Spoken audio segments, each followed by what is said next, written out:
If you want to stand out online, build authority, and have people trust your expertise, you need to become a thought leader. Here's a quick guide on how to do it, especially nowadays when everyone needs a personal brand. So becoming a thought leader isn't just about being smart, it's about positioning yourself as the go-to expert in your industry, in your niche. The person that people turn to for insights, stories, guidance, and expertise. But here's the thing.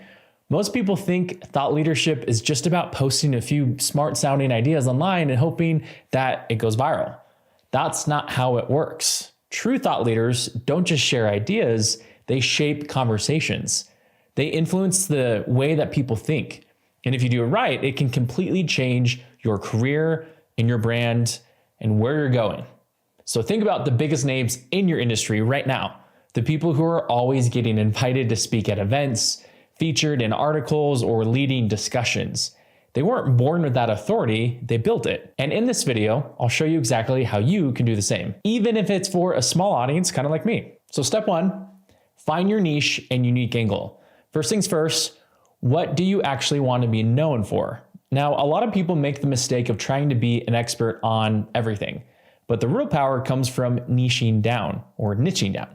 For example, instead of saying, I want to be a thought leader in marketing, get more specific. Are you the go-to expert in TikTok growth, email marketing for e-commerce, maybe personal branding on LinkedIn? The more specific you get, the easier it is to stand out. And just don't pick a niche, find your unique angle. What's your fresh perspective that makes people stop and listen? Now, step two is to be known for just one thing. This might sound restrictive, but trust me, it's one of the most important things that you can do. The most successful thought leaders are known for one thing. Sure, they may touch on related topics, but they've built their reputation around a specific expertise. Think about it. If your content jumps between marketing, business, personal development, AI, religion, politics, people won't know what to associate you with.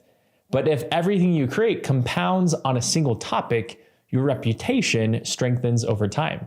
And here's the kicker. Once people recognize you for that one thing, all your past content remains relevant. Every article you've created, every video you filmed, every podcast you recorded, it all continues to reinforce your authority. So pick your lane and own it. Step three is all about creating high value content consistently. This is one of my favorites, especially with our company at Content Supply. Now that you've chosen your niche, the next step is creating content that positions you as the expert. But here's a mistake that most people make. They focus too much on what they do and not enough on why they do it and why it matters. Instead of just sharing tips, tell stories, share insights, challenge common beliefs in your industry.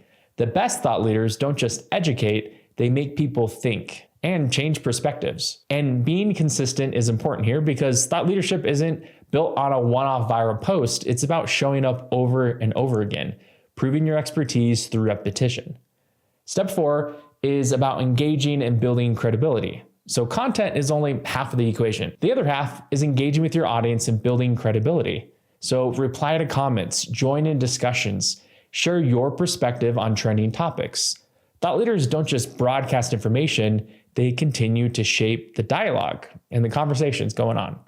And if you want to speed up your credibility, look for ways to validate your expertise. So write guest posts for major blogs, get featured on podcasts, or collaborate with respected people in your industry. Step five is to borrow credibility. Let's be real, when you're just starting out, nobody really knows who you are. And even if you have great ideas, people are skeptical of unknown sources. That's where borrowed credibility comes in.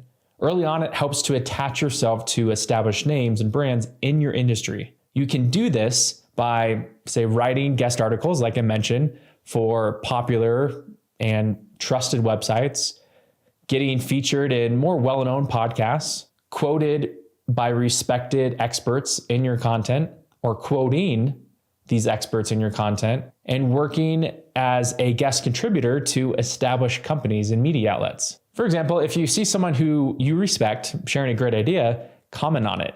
Even tag them in your next post. Engage. Over time, those interactions build trust, and when they eventually reshare your content, it acts as a stamp of approval.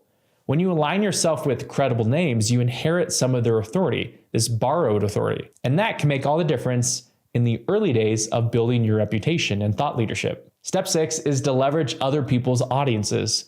And one of the best ways and fastest ways to grow your influence is by tapping into audiences that already exist. Again, get featured in podcasts, speak at events, write guest articles, partner with influencers in your space, do joint venture media creation opportunities.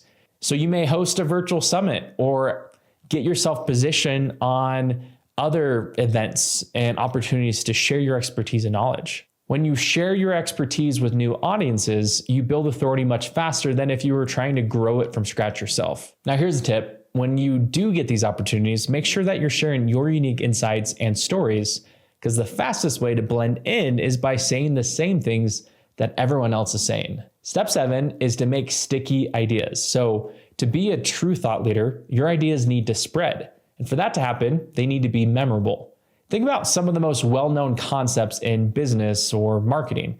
Things like the skyscraper technique or zero-click content or the blue ocean strategy. These aren't just random ideas. They're simple, catchy phrases that make complex ideas easy to remember and then share. So coin your own terms, what I call coin concepts.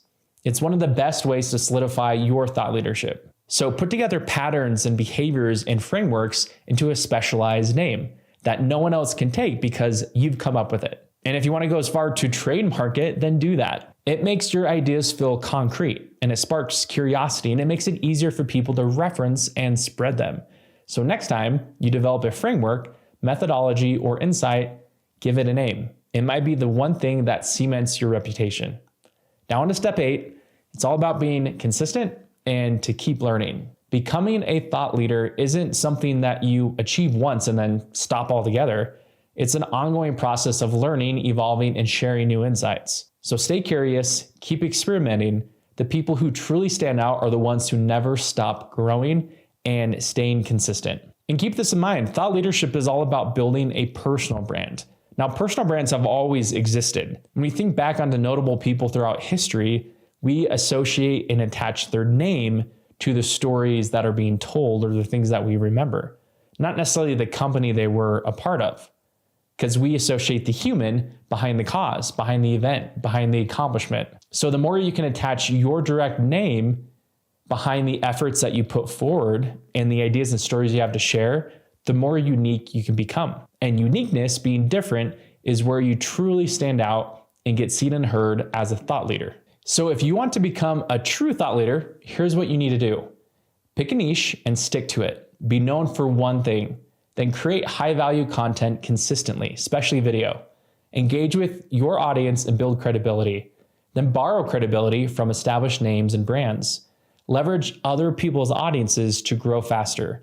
Make your ideas sticky so that they can spread. And then most importantly, stay consistent and always keep learning. Because here's the truth. Becoming a thought leader isn't about being the smartest person in the room. It's about showing up, sharing unique stories and ideas, and then shaping the conversation over time. Everyone starts as a nobody, but if you apply these strategies and stay patient and keep putting out your ideas into the ether of the internet, then you won't stay a nobody. So do you want to grow a personal brand, build thought leadership, and get seen everywhere online, basically become internet famous? Then Content Supply offers a service called Content Supply Personal. This is where you get custom content strategy, high quality video production, and a full social media management service. So that way you can focus on leading while we handle the rest. Content Supply Personal is all about helping you grow your personal brand online with consistent value-driven content. Content that drives conversation and engagement while also driving leads and sales. All while keeping you top of mind with your target audience, whatever social media platform that may be. So if you want to learn more, go to contentsupply.com. Let's make it happen. Thanks for watching, and let me know what you think. What have you found for your own personal brand building journey that has helped you become a thought leader the most? Share it down in the comments below. Thanks for watching, and we'll see you on the next one.